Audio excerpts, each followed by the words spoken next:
Você já percebeu que existem feridas que o tempo não cura? Às vezes os anos passam, a distância aumenta, a vida segue o seu curso, a família cresce, mas as lembranças de uma ofensa continuam vivas dentro do coração das pessoas. Jacó havia saído de casa fugindo do ódio do seu irmão.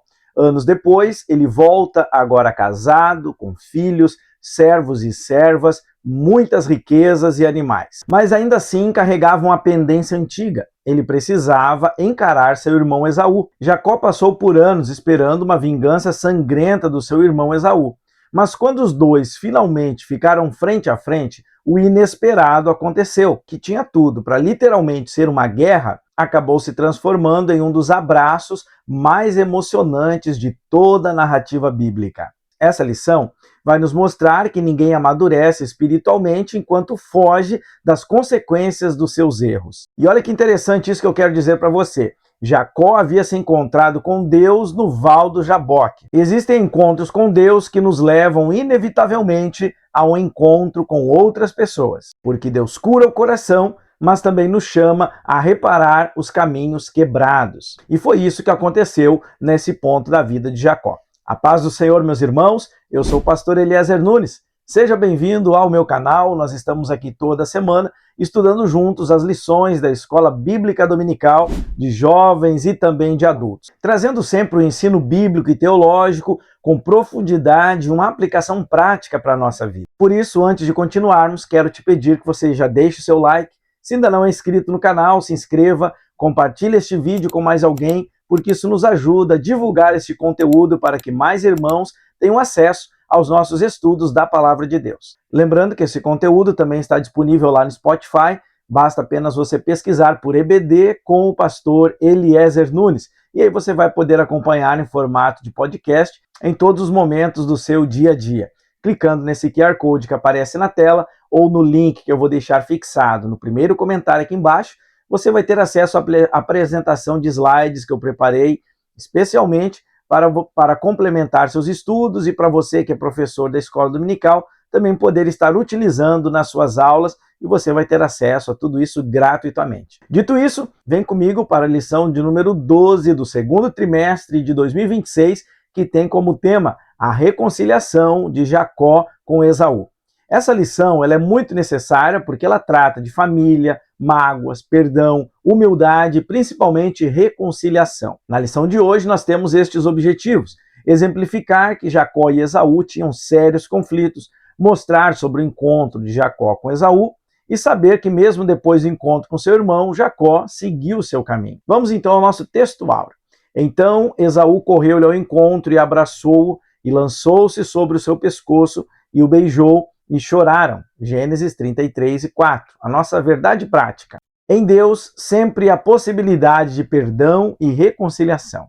Bom, o nosso estudo de hoje vai estar baseado no capítulo 33 do livro de Gênesis. Jacó no seu coração estava temeroso e ansioso, mas Esaú, quando encontra Jacó, o abraça e o beija. Isso é algo inesperado que aconteceu. Esse encontro ele tinha todos os ingredientes para se transformar numa tragédia. Havia um histórico de engano, roubo de bênção, ameaça de morte, fuga, ressentimento de muito tempo e silêncio familiar. Jacó não estava voltando para uma visita simples com seu irmão. Ele estava voltando para enfrentar uma ferida antiga. E aqui a gente aprende uma verdade muito importante, meus irmãos. O passado mal resolvido sempre encontra uma maneira de reaparecer nas nossas vidas. Jacó tinha enganado seu pai, tomado o lugar do irmão na bênção da primogenitura, o que permitiu que Jacó passasse um longo período também sendo enganado por seu sogro Labão. O enganador provou o que é ser enganado, como nós estudamos na aula passada. Deus permitiu que Jacó passasse por um longo processo de quebrantamento. Essa reconciliação entre os dois irmãos gêmeos aconteceu depois de Peniel, o lugar onde Jacó disse que viu a Deus face a face. Isso é muito significativo, porque primeiro Jacó é quebrado diante de Deus e depois ele se humilha diante do seu irmão. Quem não se rende diante de Deus, dificilmente vai se humilhar diante das pessoas. E eu quero destacar aqui com você algo interessante, porque no livro do Gênesis nós encontramos outras histórias que já haviam descrito conflitos entre irmãos. Nós começamos lá em Gênesis capítulo 4, com o conflito entre Caim e Abel. Depois nós vamos ver sobre as profundas diferenças no caso de Cão, de Sem e de Jafé, lá em Gênesis capítulo 9, 22 e 23, e também como Ismael e Isaac em Gênesis 21. Mas este é o primeiro episódio na narrativa bíblica que ele vai mostrar uma reconciliação entre irmãos que estavam separados por discórdia. Por isso que a palavra-chave para a nossa lição de hoje é reconciliação. Reconciliação não é apenas esquecer um problema, porque isso seria amnésia. Também não seria fingir que nada aconteceu, porque isso seria omissão. Reconciliar é restaurar uma relação quebrada, quando isso é possível através da verdade, humildade, perdão e da graça de Deus. Essa lição de hoje é muito importante para as famílias cristãs, porque há irmãos que não se conversam, pais e filhos que vivem distantes, casais que vivem muitas vezes debaixo do mesmo teto, mas com o coração separado um do outro. Pessoas que até frequentam a igreja, cantam, têm ministério, ofertam, mas carregam mágoas antigas dentro da sua alma. Jacó vai nos ensinar que a espiritualidade verdadeira não foge da reconciliação.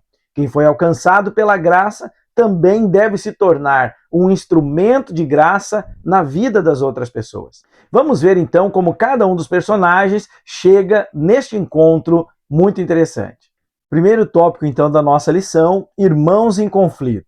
Primeiro ponto, Jacó. Jacó chega neste momento profundamente diferente daquele jovem que saiu de casa 20 anos atrás. Antes, ele era um homem de estratégia, do cálculo, da vantagem e da manipulação. Desde o ventre, sua história foi marcada por luta. O nome Jacó significa aquele que agarra no calcanhar. Seu próprio nome está ligado a essa ideia de suplantador, então. Ele segurou o calcanhar do seu irmão Esaú quando nasceu e ao longo da vida tentou alcançar, através da astúcia, aquilo que Deus já havia prometido pela sua soberania. Mas Deus não apenas promete, Deus também forma. Jacó tinha promessa, mas ainda precisava de caráter na sua vida. Essa é uma lição muito profunda para nós. Porque uma pessoa pode ter chamado de Deus, promessas, dons, até mesmo destino espiritual, mas ainda assim ela precisa passar pelo tratamento de Deus. O problema de Jacó não era a ausência da promessa, era o excesso de autoconfiança. Porque em Peniel, Jacó lutou contra um anjo e foi transformado. Ele saiu mancando, mas saiu daquele val abençoado. O toque na juntura da sua coxa foi pedagógico, porque Deus atingiu a força natural de Jacó. Jacó precisava aprender que a bênção não viria por esperteza, mas pela dependência de Deus. Aquele que vencia enganando, agora só venceria se rendendo. Ele precisou mancar para aprender a andar exclusivamente pela fé. Charles Spurgeon vai nos ensinar sobre esse ponto da vida de Jacó, que o homem precisa ser despojado de toda a sua autoconfiança antes que possa ser revestido com o verdadeiro poder de Deus. Que coisa tremenda, né? Essa transformação de caráter é o que pavimenta o caminho para a restauração dos relacionamentos quebrados. Esse detalhe ele é essencial para a gente entender a reconciliação entre Jacó e Esaú, porque Jacó consegue se inclinar diante do seu irmão, porque antes ele foi quebrado diante de Deus. A humildade na horizontal nasceu de uma rendição vertical de Jacó a Deus. Quando o homem se encontra verdadeiramente com Deus, ele deixa de se esconder atrás de justificativas. Ele não precisa mais parecer forte o tempo todo. Ele pode reconhecer: eu errei, eu feri, eu preciso buscar a paz.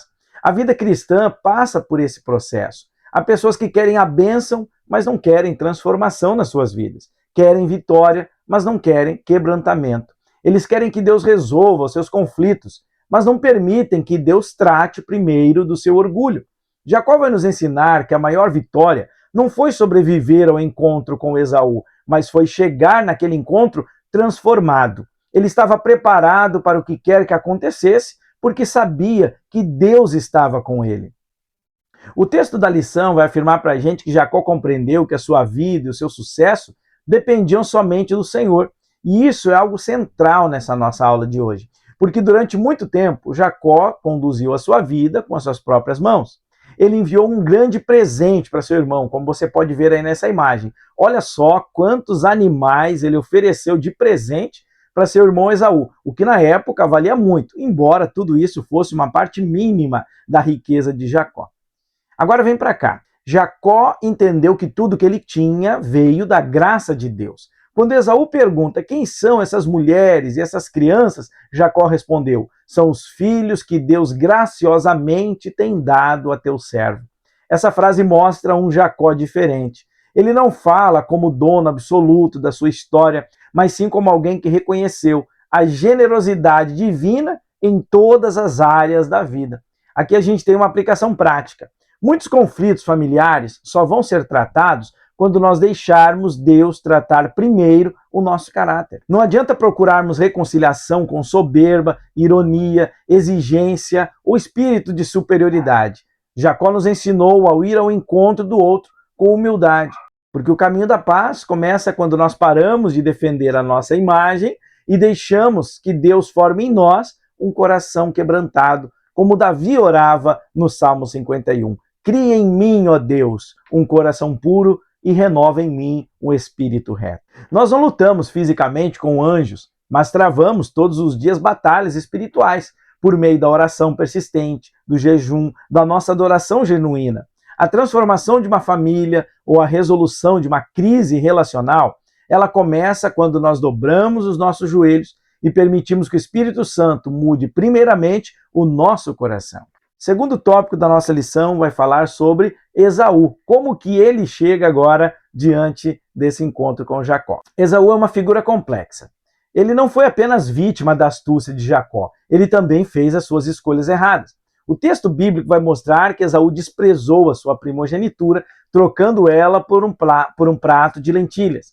Isso vai revelar algo profundo. Antes de perder a bênção pela ação enganosa de Jacó, Esaú já havia demonstrado desprezo pelos valores, as coisas espirituais. Primeiro, Esaú desprezou sua primogenitura. Depois, ele vendeu ela. E ainda em Hebreus 12:6, a Bíblia vai chamar Esaú de profano. Não necessariamente no sentido de alguém ateu ou não religioso, mas no sentido de alguém que tratou como comum as coisas santas de Deus. A primogenitura não era apenas um privilégio familiar, mas ela envolvia a responsabilidade espiritual, a continuidade da promessa e ainda mais, dentro da família de Abraão, ela envolvia uma posição de liderança dentro da linhagem patriarcal. E Esaú sabia muito bem disso.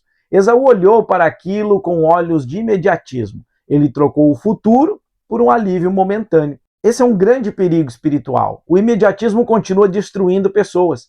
Muitos trocam os princípios de Deus por prazeres, trocam o ministério por impulsos, família por aventuras, trocam a comunhão com Deus por uma satisfação momentânea. Esaú vai representar aquela pessoa que sente fome agora e não consegue enxergar o valor do amanhã. Mas nós também precisamos observar que Esaú foi profundamente ferido. Jacó enganou seu pai e tomou a bênção. Esaú chorou, gritou, se revoltou, sua dor se transformou num desejo de vingança e ele chega a planejar matar o seu irmão logo após a morte do pai Isaque. Isso mostra como uma mágoa, como não tratada, ela pode se transformar em violência interior e isso vai corroendo a pessoa por dentro. No entanto, quando nós chegamos em Gênesis 33, encontramos outro Esaú. Ele vem agora com 400 homens, o que justificava o medo de Jacó. Humanamente falando, Jacó tinha razões para imaginar o pior. Mas o contexto surpreende. Esaú correu, abraçou, beijou e chorou. A linguagem é carregada de emoção, porque no encontro frio, não foi um encontro frio, diplomático ou formal, havia sinais de um afeto restaurado. O coração de Esaú já não guardava aquele veneno do rancor. Ele desejava resolver as diferenças de forma pacífica.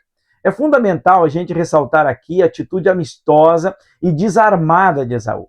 Isso foi uma resposta direta e concreta de Deus na oração que Jacó havia feito de uma forma angustiada na noite anterior. Veja Gênesis 32:11, que Jacó diz assim: Senhor, livra-me das mãos do meu irmão Esaú, porque eu o temo. Jacó tinha medo do que poderia acontecer. Todavia, o tempo e a soberania de Deus são como um bálsamo terapêutico no coração. Porque enquanto Jacó orava angustiado, Deus já estava preparando o coração do seu irmão Esaú. A reconciliação foi possível porque Deus agiu em lugares onde Jacó não podia acessar. Transformar emoções endurecidas é uma obra divina.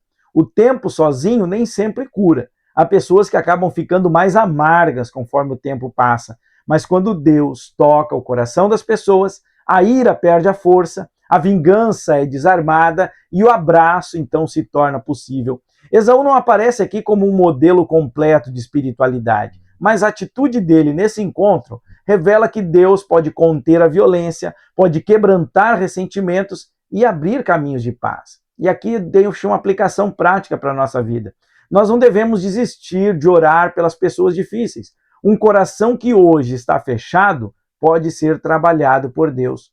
Nós não controlamos a resposta das outras pessoas, mas podemos confiar no Senhor agir além daquilo que nós vemos. Deus intervém no livre-arbítrio, nas circunstâncias. Então nunca se esqueça que Deus é que pode mover o coração das pessoas a favor dos planos santos do Senhor.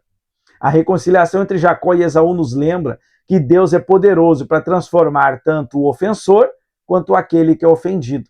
E agora vamos ver outro aspecto interessante sobre esse encontro. Vamos falar sobre mais um personagem. Falamos sobre Jacó, sobre Esaú e agora vamos falar um pouco sobre Raquel. O terceiro tópico da lição vai dizer sobre Raquel. O texto destaca um detalhe aparentemente simples, mas muito revelador. Jacó organizou a sua família diante da aproximação de Esaú e dos seus homens. Na frente, Jacó colocou as servas de Lia e de Raquel e os seus filhos, depois Lia e seus filhos, e por último, ele colocou Raquel e José.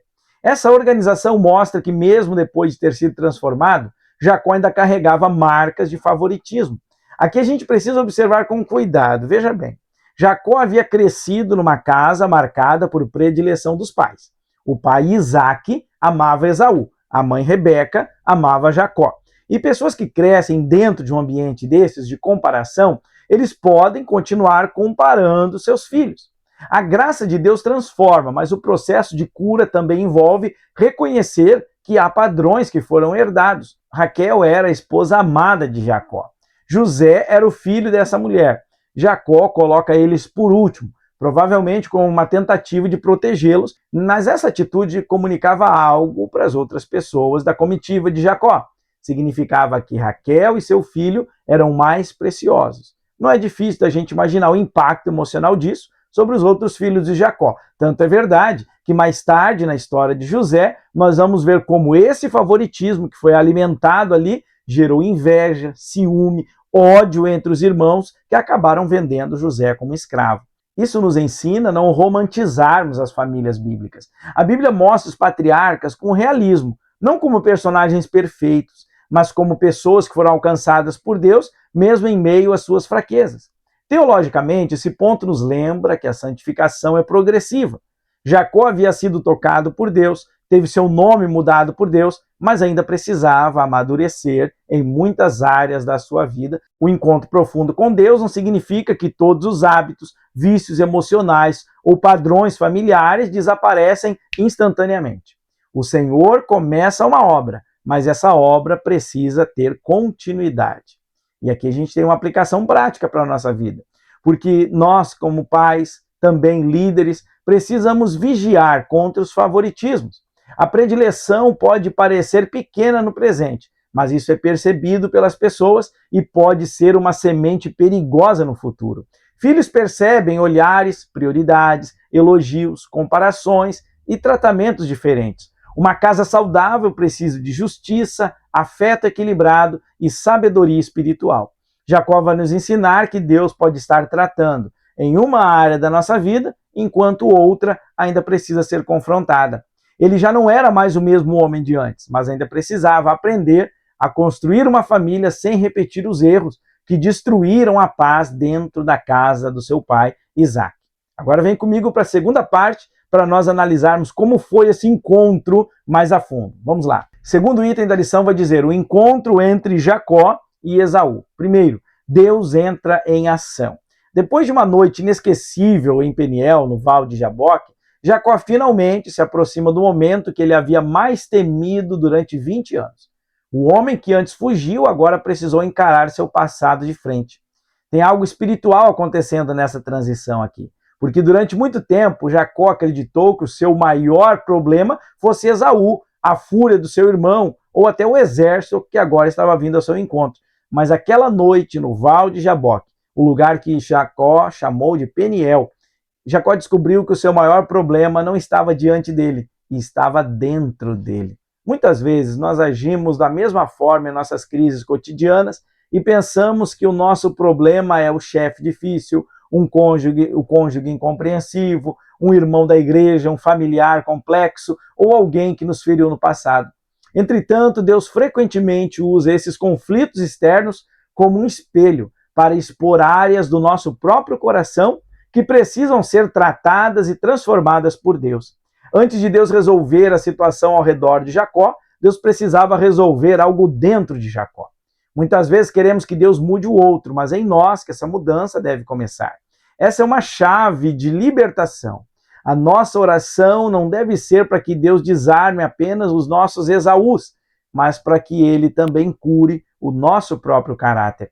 O texto bíblico narra que Jacó se adiantou do grupo e inclinou-se 7 vezes até chegar ao seu irmão. Versículo 3. No Oriente Antigo, inclinar-se era um sinal clássico de respeito, submissão e reconhecimento, dignidade da autoridade do outro. Entretanto, o número 7 vai chamar a nossa atenção, porque não se trata apenas de uma simples saudação de cortesia diplomática. Jacó estava demonstrando uma humildade extraordinária e intencional. A gente deve lembrar quem que Jacó era antes dessa experiência. Esse era um homem que passou boa parte da vida tentando controlar as circunstâncias pelo meio do seu próprio braço, manipulando pessoas, tecendo estratégias nos bastidores, às escondidas. Mas agora regenerado pelo toque de Deus, mancando da sua perna, ele abandona definitivamente a postura de manipulador e assume a postura de servo. Jacó toma a iniciativa de ir à frente das mulheres, dos filhos, dos servos. Ele assume a responsabilidade e ele encara de frente a situação. Aquela pessoa que antes tomou a bênção do seu irmão, a primogenitura, usando meios questionáveis e rasteiros, agora ele se aproxima sem exigir direitos, sem reivindicar privilégios, sem apresentar justificativas para os seus erros do passado. Esse comportamento nos ensina uma grande lição sobre a reconciliação. O orgulho é um dos maiores obstáculos para a restauração dos relacionamentos. O orgulho sempre vai fazer perguntas egoístas, tipo, por que eu tenho que dar o primeiro passo? Por que eu que devo me humilhar se também fui ferido? O orgulho quer vencer a discussão. Ele quer ter a última palavra, quer ter a razão a todo custo e preservar a imagem a qualquer preço. Mas a humildade genuína não busca vitória no debate. Ela busca a paz e a restauração da comunhão. Não é coincidência que Jesus tenha dito, aprendei de mim, que sou manso e humilde de coração. Mateus 11, 29. A humildade não é um sinal de fraqueza, de covardia ou de inferioridade. Pelo contrário, ela é uma das maiores demonstrações de força espiritual e maturidade que um crente pode manifestar. Até porque é muito mais fácil gritar, revidar, do que pedir perdão. É muito mais fácil se justificar por trás dos traumas do que reconhecer falhas familiares. Teologicamente, nós vemos aqui um princípio que ecoa por todas as páginas da Escritura. Deus resiste aos soberbos, mas concede graça ao humilde. Tiago 4,6, 1 Pedro 5,5. A graça que Jacó experimentou na solidão do val lá em Peniel, agora se manifestou publicamente na sua postura desarmada diante do seu irmão. Quando Deus entra em ação, ele muda não apenas as circunstâncias geográficas e políticas, ele muda as pessoas de dentro para fora. O verdadeiro milagre dessa narrativa não é apenas Esaú deixar de odiar Jacó. O milagre supremo é Jacó deixar de agir como Jacó. O antigo suplantador está finalmente se tornando Israel. E aqui a gente tem uma aplicação prática para a nossa vida. Muitos relacionamentos e até mesmo lideranças permanecem quebrados porque ninguém quer dar o primeiro passo. Nós esperamos que o outro tome a iniciativa, reconheça seus erros e venha nos procurar. Entretanto, o exemplo de Jacó nos ensina que a maturidade espiritual, ela se manifesta na disposição de buscar a paz, mesmo quando isso exige humilhação, vulnerabilidade e renúncia do nosso próprio ego. Aqui eu deixo uma pergunta para você. Você que é professor da Escola Bíblica Dominical, também pode reproduzir na sua classe. O que é melhor, ter razão ou ser feliz? Pense nisso. O segundo tópico dessa lição vai dizer: Esaú abraça e beija Jacó. Nós chegamos aqui a um dos momentos mais impactantes e carregados de emoção de toda a história dos patriarcas, porque durante capítulos inteiros o leitor da Bíblia é levado a esperar um confronto sangrento, uma guerra. O texto sagrado constrói meticulosamente uma atmosfera de extrema tensão, porque Jacó está apavorado, divide de suas famílias e os seus bens, os 400 homens de Esaú estão vindo em sua direção, e isso não parecia ser uma comitiva de boas-vindas, mas um exército de guerra pronto para executar uma tragédia iminente. Humanamente falando, com base nas leis de vingança de sangue daquela época, tudo indicava que aquele encontro terminaria em morte, até porque essa quantidade de soldados ia ser capaz de fazer uma matança terrível. A princípio, Jacó era mais rico que Esaú, mas não era tão militarmente preparado e estruturado. Então, contra todas as probabilidades humanas, acontece algo surpreendente. Esaú corre, abraça seu irmão e o beija, e os dois choram juntos. O texto bíblico inspirado não descreve um guerreiro implacável vindo executar uma sentença, mas como um irmão com um coração quebrado, transbordando de saudade e emoção, vindo restaurar um relacionamento que havia sido rompido lá na juventude, há mais de 20 anos atrás. A beleza desse momento está justamente no inesperado. Deus frequentemente trabalha de maneiras que ultrapassam os nossos cálculos, as nossas expectativas e até os nossos medos mais profundos. Jacó havia passado mais de 2 décadas imaginando o pior cenário possível, antecipando o dia do juízo final nas mãos do seu irmão. Entretanto, enquanto Jacó sofria por antecipação, o Senhor Deus já estava trabalhando silenciosamente e de forma soberana no coração de Esaú. Isso nos mostra uma verdade que conforta a nossa alma, porque enquanto nós oramos e nos rendemos a Deus, Ele trabalha em lugares e corações aonde nós jamais poderíamos chegar. O livro de Provérbios vai afirmar com uma precisão cirúrgica: como ribeiros de águas, assim é o coração do rei nas mãos do Senhor.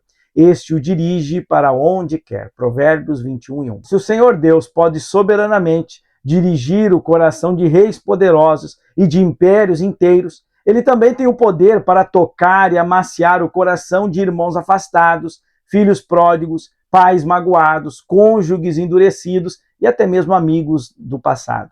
Outro aspecto teológico importante é que Esaú não ignorou a ofensa que ele sofreu. O texto bíblico não sugere que ele passou por uma amnésia emocional ou que o erro de Jacó foi justificado como algo correto. Esaú lembra-se perfeitamente do passado. O que mudou não foi o fato histórico, mas sim a disposição e o seu posicionamento em relação a esse passado. O perdão, no modelo bíblico, não exige o esquecimento psicológico dos fatos, visto que Deus nos dotou de uma memória, um sistema cognitivo. Mas ele exige de uma forma categórica a decisão voluntária de abrir mão do direito de vingança e de retribuição. Muitas pessoas ainda hoje em nossas igrejas confundem equivocadamente o perdão com a ausência de dor ou de cicatriz. Mas perdoar não significa que a ferida nunca existiu ou que ela não doeu. Significa que a ferida foi curada e que ela deixou de governar as nossas atitudes, as nossas palavras e as nossas reações no presente. O abraço de Esaú foi poderoso porque demonstra que ele se recusou ao papel de vítima perpétua. Ele não permitiu que a mágoa do passado definisse a sua identidade no presente. Durante anos ele poderia ter alimentado o monstro do ressentimento, construído toda a sua vida, o seu patrimônio em cima da ofensa recebida. Mas ele escolheu o caminho excelente da libertação. E aqui a gente encontra um paralelo profundo com o próprio evangelho da salvação, não é verdade? Porque o abraço e a corrida de Esaú até Jacó nos lembram, numa escala humana imperfeita, também o abraço e a corrida do pai ao ver o filho pródigo retornar no horizonte, lá em Lucas 15:20. Em ambos os cenários nós vemos uma figura de autoridade que teria todos os direitos legais e culturais para exigir explicação, punição, reparação severa, mas escolheu voluntariamente correr, interromper o protocolo, abraçar e acolher. Obviamente que Esaú não é uma figura perfeita ou tipológica de Cristo, dadas as suas escolhas profanas anteriores, como a Bíblia deixa bem claro. Contudo, essa atitude nesse encontro ilustra com perfeição um princípio divino que é universal. A graça tem poder sobrenatural de interromper ciclos geracionais de ódio e de violência, meus irmãos. Satanás trabalha incansavelmente para perpetuar conflitos e passar o bastão da amargura dos pais para os filhos e assim por diante. No entanto, Deus trabalha para restaurar casamentos, reconciliar famílias. O diabo deseja dividir para destruir, mas Deus deseja reconciliar para abençoar. E não é por acaso que o apóstolo Paulo afirma com autoridade que o Senhor nos confiou uma agência nobre. E tudo isso provém de Deus, que nos reconciliou consigo mesmo por Jesus Cristo e nos deu o ministério da reconciliação. 2 Coríntios 5,18. Isso nos dá uma aplicação muito importante para as famílias. Muitos conflitos familiares duram às vezes décadas, destroçam gerações inteiras, simplesmente porque ninguém decide, pelo poder do Espírito Santo, quebrar o ciclo do silêncio e da hostilidade. Alguém precisa ter coragem espiritual de interromper a corrente de amargura na família. Quando permitimos que Deus trabalhe no nosso íntimo, nós deixamos de ser agentes da divisão, da fofoca e nos tornamos instrumentos vivos de cura e de reconciliação. Que o Senhor nos ajude a vivermos isto e a sermos esses canais de bênção em nossas famílias. Terceiro tópico, o perdão verdadeiro. O encontro entre Jacó e Esaú não deve ser reduzido a uma mera cena teatral de um melodrama antigo, mas ele se ergue como uma das mais profundas lições sobre a anatomia do verdadeiro perdão na revelação bíblica. Nós vivemos numa cultura contemporânea banalizada, que frequentemente discute o perdão com uma forma superficial nas redes sociais, mas que falha categoricamente em compreender a profundidade e o custo do perdão segundo as Escrituras. Muitas pessoas acreditam que perdoar significa simplesmente adotar a postura de deixar para lá, empurrar os problemas para debaixo do tapete. Outras imaginam que perdoar é desenvolver uma espécie de teatro, fingindo cinicamente que nada aconteceu, mantendo uma superficialidade estéril. Há ainda quem defenda a tese secular de que o tempo, por si só, possui propriedades mágicas para curar todas as feridas internas. Entretanto, a palavra de Deus apresenta uma versão muito mais terapêutica e profunda. O perdão bíblico, meus irmãos, ele nasce e se nutre exclusivamente da graça divina. Deus não minimiza o pecado e nunca tratou a ofensa com desdém. Pelo contrário, a brutalidade da cruz do Calvário vai revelar para nós, de uma vez por todas, a gravidade extrema e o custo altíssimo do pecado. O que Deus Pai fez na cruz não foi fazer vista grossa para a nossa rebeldia, mas foi oferecer a sua maravilhosa graça a um pecador arrependido e condenado, pagando ele mesmo a nossa dívida.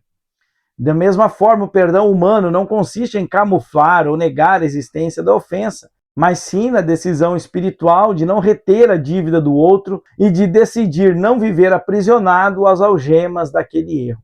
O auxílio da nossa lição também vai destacar uma verdade que tem um valor prático imensurável. O perdão é menos uma oscilação de sentimentos e emoções e muito mais uma restauração legal e espiritual do relacionamento.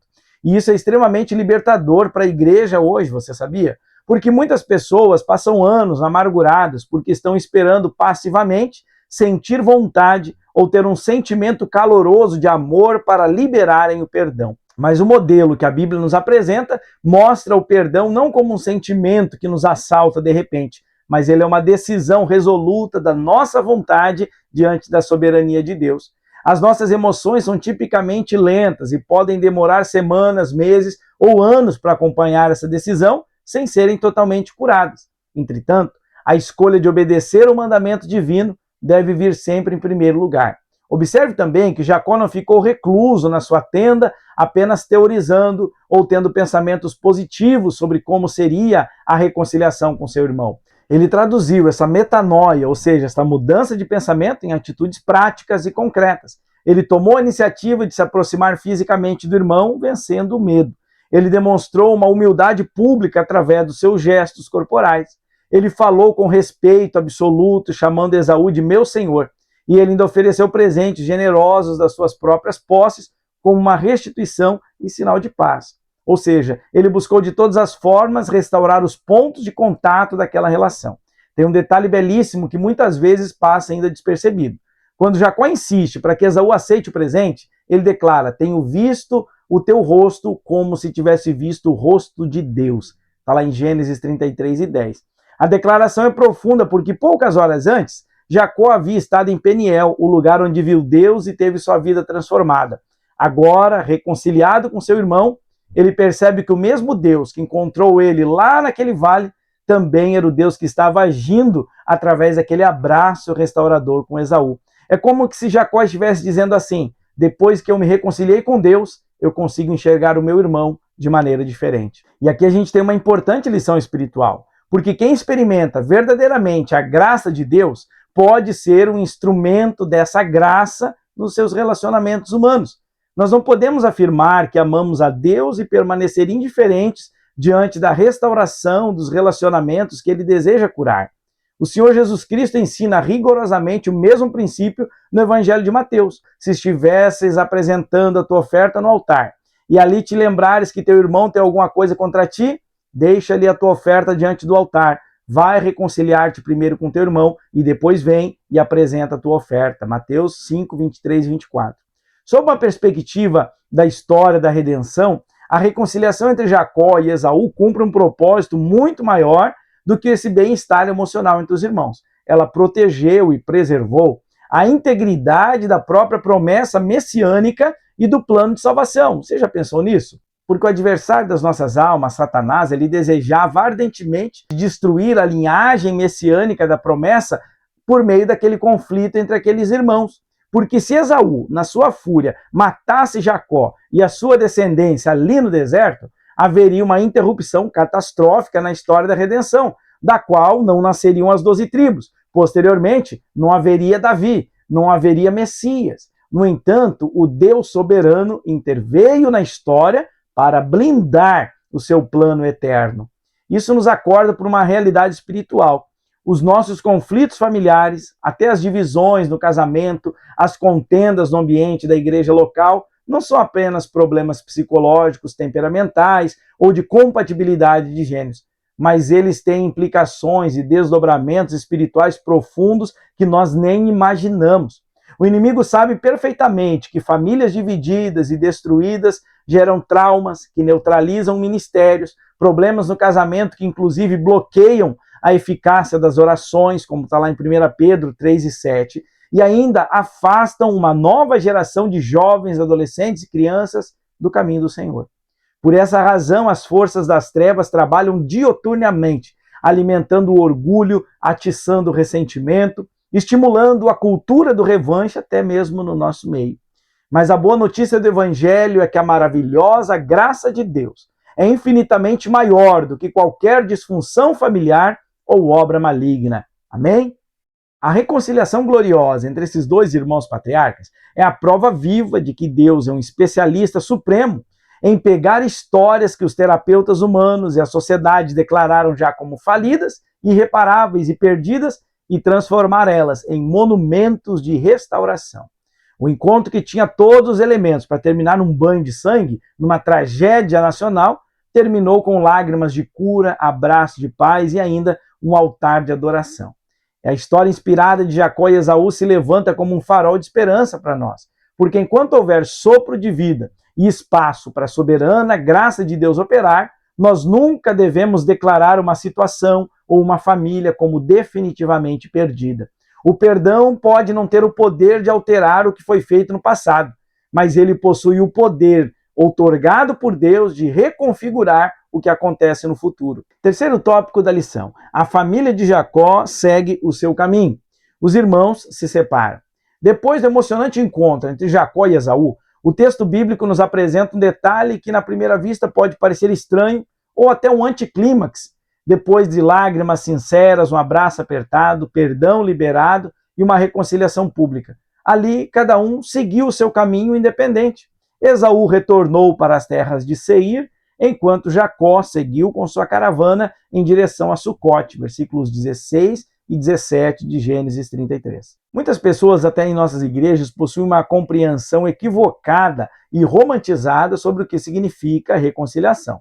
Elas pensam que se houver um perdão verdadeiro e genuíno, obrigatoriamente tudo deve voltar a ser exatamente como era antes do conflito surgir. A reconciliação espiritual não exige necessariamente retomada de convivência diária ou da intimidade de outrora. O perdão bíblico remove integralmente a dívida moral e o peso da culpa, mas ele não elimina nem altera todas as circunstâncias anteriores. Há relacionamentos que, pela graça de Deus, podem ser completamente restaurados em todas as suas esferas de convivência, mas outros, embora sejam plenamente reconciliados e pacificados diante de Deus, precisam seguir caminhos e dinâmicas diferentes, por questão de maturidade, sabedoria e propósito. Essa distinção teológica ela é de suma importância para nos proteger de cairmos em dois extremos perigosos. O primeiro, que é o extremo do rancor permanente, aquela dureza de coração que se recusa a perdoar e deseja sempre ver o sofrimento do outro eternamente. E um segundo extremo, que é a ingenuidade emocional, a crença tola de que perdoar significaria anular o bom senso e se expor novamente a um ambiente de práticas destrutivas ou sem critérios. Jacó e Esaú estavam em perfeita paz. A antiga e terrível ameaça de morte que assombrava Jacó havia ficado para trás e desapareceu completamente. A mágoa corrosiva que habitava em Esaú havia sido vencida pela graça. No entanto, os chamados de cada um eram diferentes. Seus destinos proféticos eram diferentes. Jacó era o herdeiro da promessa. Seus caminhos geográficos eram diferentes. Essa realidade e caminhos distintos após a pacificação aparece diversas vezes ao longo das Escrituras. Você vê como Abraão se separou de Ló. Eles se separaram geograficamente para evitar conflitos entre os seus pastores, mantendo a paz familiar. Lá no Novo Testamento, nós vamos ter o exemplo de Paulo e Barnabé, que seguiram caminhos ministeriais diferentes após um forte desacordo a respeito de João Marcos, está lá em Atos 15:39, o que acabou resultando na multiplicação ainda de frentes missionárias da igreja primitiva, porque cada um se desenvolveu por um lado diferente. Nós podemos compreender então que nem toda separação ou mudança de rota é um resultado direto de pecado ou de rebeldia. Algumas coisas acontecem simplesmente porque o Senhor, na sua soberania, conduz pessoas diferentes para propósitos diferentes dentro do seu reino. O problema espiritual crônico nunca esteve na distância geográfica em si. O problema real mora na distância emocional produzida pelo veneno da amargura e do ressentimento não tratado. A Bíblia não nos impõe a obrigação de conviver intimamente com alguém que nos feriu, mas ela nos manda de uma forma categórica a liberar perdão. O apóstolo Paulo nos exorta com maestria: antes sede uns para com os outros benignos, misericordiosos, perdoando-vos uns aos outros, como também Deus vos perdoou em Cristo. Efésios 4:32. Quando o Senhor nos perdoa, Ele não faz isso porque nós preenchemos os requisitos ou porque merecemos o seu favor. Ele nos perdoa única e exclusivamente pela sua graça e pelo seu amor. Da mesma forma, o cristão maduro não libera perdão porque o ofensor merece ser perdoado, mas sim porque ele mesmo já foi ricamente perdoado na cruz do Calvário. A história de Jacó e Esaú é um testemunho vivo de que a reconciliação familiar é perfeitamente possível quando Deus entra em cena. O importante para o reino de Deus é que não exista o ódio camuflado, que não subsista o desejo de vingança, mas sim de que o coração esteja plenamente livre. A verdadeira liberdade espiritual não acontece quando o nosso ofensor é punido ou está sofrendo, mas ela se manifesta quando a vítima decide, através da graça, deixar de ser prisioneira daquela ofensa. O segundo tópico desse item vai falar sobre Jacó não retornar para a casa de seu pai. Olha só que interessante. Esse é um dos detalhes mais intrigantes, profundos e, infelizmente, menos comentados até nas pregações ou estudos bíblicos sobre essa narrativa dos patriarcas. Depois que ele passa pela avassaladora experiência de Jaboque, de viver uma milagrosa reconciliação com seu irmão Esaú, qualquer leitor atento esperaria que Jacó obedecesse imediatamente, de uma forma precisa, a direção que Deus lhe deu. Afinal, Deus havia ordenado explicitamente em Gênesis 31 para ele: torna para a terra dos teus pais e para a tua parentela, e eu serei contigo. Porém, ao invés de marchar diretamente para a casa do seu pai, Isaac, Jacó vai desviar a rota e se estabelecer demorosamente na região de Siquém.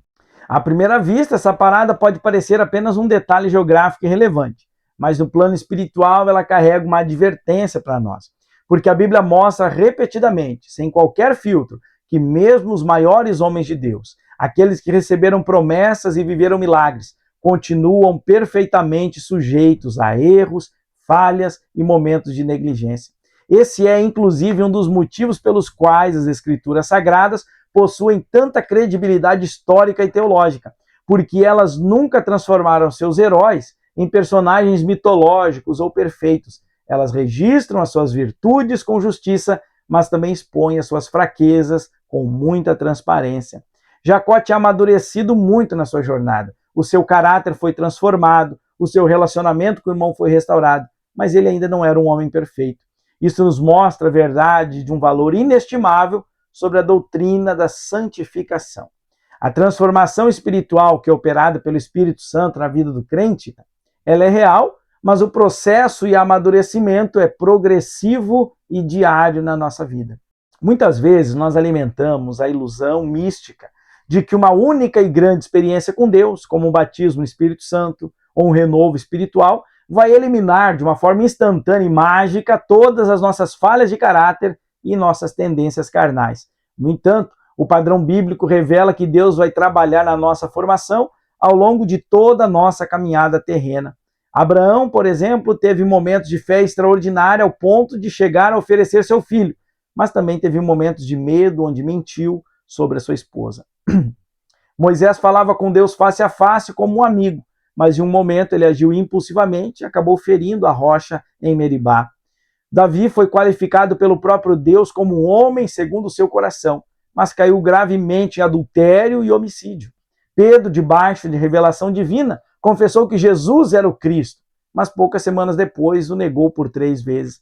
Então agora nós vemos um Jacó cometendo um sério erro de direção e tempo, logo depois de ele ter vivido uma das experiências espirituais mais profundas de toda a sua existência. O problema real aqui não era apenas a mudança de logística ou a rota geográfica. O problema era a desobediência parcial a uma ordem explícita do Senhor. A vontade perfeita de Deus para Jacó era Betel, mas Jacó escolheu armar suas tendas e morar em Siquém. Betel representava o lugar sagrado da promessa inicial de Deus.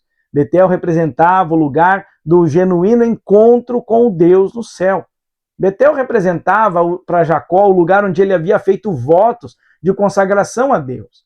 Mas Jacó decidiu parar antes do destino final, seduzido pelas facilidades das pastagens de Siquém. E toda desobediência, por mais sutil que pareça, cobra o seu preço. Mais tarde, os trágicos acontecimentos que nós vamos ver em Gênesis 34, envolvendo a violação da filha de Jacó, Diná, e a terrível violência de Simeão e de Levi contra a cidade, revelariam o altíssimo custo familiar, moral e espiritual daquela decisão de armar a tenda e morar fora do lugar da promessa. Essa passagem nos ensina com autoridade que não basta o cristão ter um histórico rico de experiência espiritual com Deus, marcante lá no seu passado. É imperativo permanecer numa obediência no presente. Muitas pessoas hoje na igreja vivem com saudades espirituais. Elas contam com orgulho as experiências de 20, 30 anos atrás, relembram os milagres antigos e falam de momentos marcantes da juventude, mas deixam de obedecer à voz e à direção atual de Deus para suas vidas hoje. A verdadeira espiritualidade bíblica não consiste em viver como um museu daquilo que Deus fez ontem, mas em caminhar em conformidade com o que Ele está ordenando para nós hoje na nossa vida. Uma aplicação crucial aqui também é que pequenas negligências aparentes, pequenas desobediências funcionam como sementes que produzirão grandes e dolorosas consequências no futuro. Nem sempre nós percebemos o perigo latente de uma forma imediata. Às vezes, uma decisão errada, uma concessão moral ou até mesmo um pequeno desvio de rota pode parecer inofensivo e confortável no começo. Pode parecer uma parada temporária, um detalhe sem importância. Mas o tempo é um juiz implacável e ele revela os efeitos devastadores das nossas escolhas fora da vontade de Deus. Por isso que o nosso Salvador declarou com tanta clareza: se me amais, guardareis os meus mandamentos. João 14,15. O amor verdadeiro e maduro de Deus não se manifesta em arrepios emocionais ou discursos bonitos, mas sim em uma vida de obediência diária à palavra de Deus. Medite sobre isso. Mesmo com suas falhas de percurso e hesitação geográfica, Jacó continuou demonstrando em seu coração algo que tornou marca registrada e a maior herança dos santos patriarcas: a prática inegociável da adoração a Deus. Quando ele chega naquela nova região de Siquém, ele compra legalmente uma propriedade por 100 peças de prata e imediatamente ele ergue ali um altar ao Senhor. Na vida prática dos patriarcas, os altares, nós já vimos que eles não eram simplesmente monumentos estéticos. Eles demarcavam geograficamente e historicamente grandes experiências espirituais com Deus. Abraão edificou altares por onde quer que ele passava para marcar a sua aliança. Isaac também edificou altares para renovar a promessa. E agora Jacó assumiu o papel de sacerdote da sua casa, também edificando um altar. O altar patriarcal representava um memorial de gratidão, um ponto de consagração e um farol de adoração a Deus. Era a forma mais visível e pública de declarar para aquele povo cananeu que Jacó encontrou ao seu redor, de dizer para eles: esse território e esta família pertencem única e exclusivamente a Jeová. O patriarca chamava aquele altar por um nome profético impressionante no hebraico: El Elohe Israel, ou seja, numa tradução direta seria Deus, o Deus de Israel. Observe a riqueza teológica desse detalhe.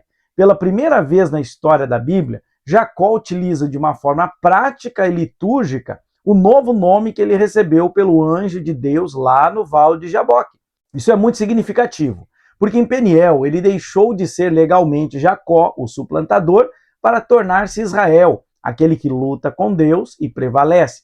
Agora, diante da sua esposa, dos seus filhos, dos estrangeiros, ele reconhece publicamente que Deus, o soberano, que o guardou, sustentou e prosperou ele durante toda a sua jornada e, de fato, é o Deus da sua nova identidade e do seu novo caráter. Isso traz uma aplicação espiritual para nós muito forte, para toda a igreja de hoje, porque a transformação verdadeira do caráter sempre vai produzir uma adoração genuína a Deus. Quando o homem ou mulher compreende a profundidade da graça, da misericórdia de Deus, a resposta natural e inevitável da sua alma vai ser se prostrar em adoração a Deus. E foi isso que aconteceu com Jacó. Ele se lembrou de que havia saído da casa dos seus pais há 20 anos, carregando apenas um cajado na sua mão, sem bens, sem recursos, sem proteção nenhuma, e ainda fugindo de uma ameaça de morte do seu irmão. Agora ele retorna na sua terra natal, cercado por uma linda família, rebanhos numerosos, servos, servas e grandes riquezas. Mas ainda acima de todas as bênçãos materiais recebidas, Jacó retornava com algo infinitamente superior e mais valioso: uma nova e profunda compreensão de quem Deus é. Infelizmente, o texto sagrado também nos deixa uma advertência importante. Mais adiante na narrativa, nós descobrimos que, apesar do altar de Jacó, ainda existiam ídolos e deuses falsos escondidos dentro daquela família. Veja só. Os terafins, como você pode ver aí, que Raquel havia roubado do seu pai e trazido eles escondidos na bagagem, lá de Gênesis 31, 34, revela que nem todos dentro daquela tenda haviam abandonado por completo as velhas práticas e as superstições dos povos pagãos do passado. Isso põe nas claras uma realidade espiritual triste e atual também nos nossos dias.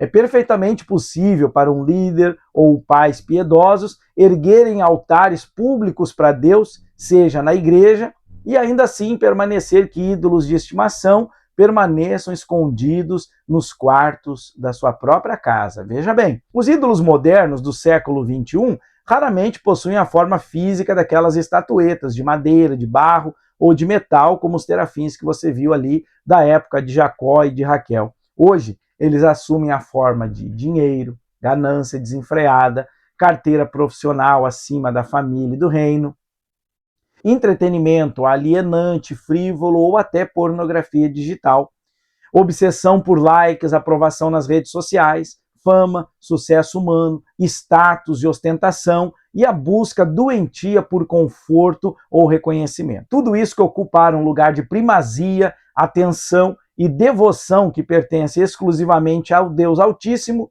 torna-se então, por uma definição bíblica, um ídolo abominável. Por essa razão, a pergunta feita pelo nosso comentarista da lição se ergue com uma relevância importante e urgente para nós.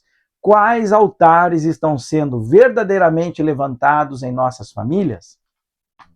Essa indagação merece uma sincera autorreflexão de todos nós. O que tem dominado as principais conversas dentro do nosso lar? O que tem tido a maior fatia do nosso tempo diário? E o que está recebendo a nossa atenção e os nossos maiores recursos?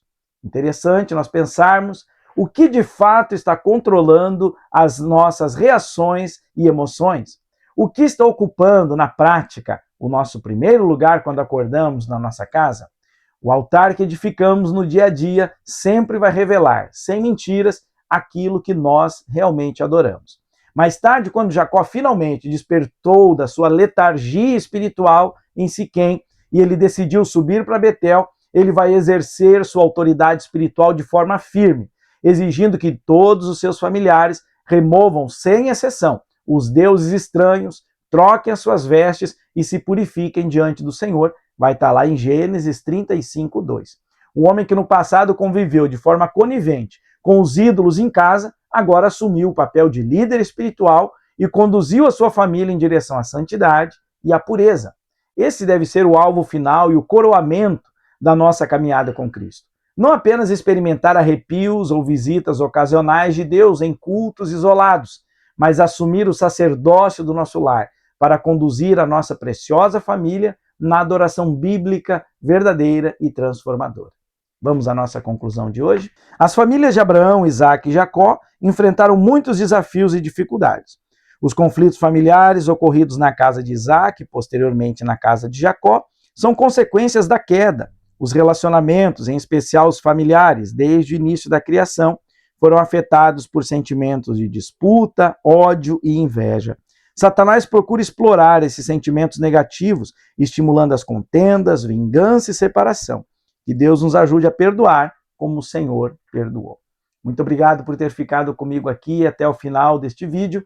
Que Deus abençoe a sua vida, a sua casa, a sua aula, você que é professor da escola dominical. Deixe o seu like nesse vídeo, compartilhe, se inscreva no canal se ainda não é inscrito e até a nossa próxima aula.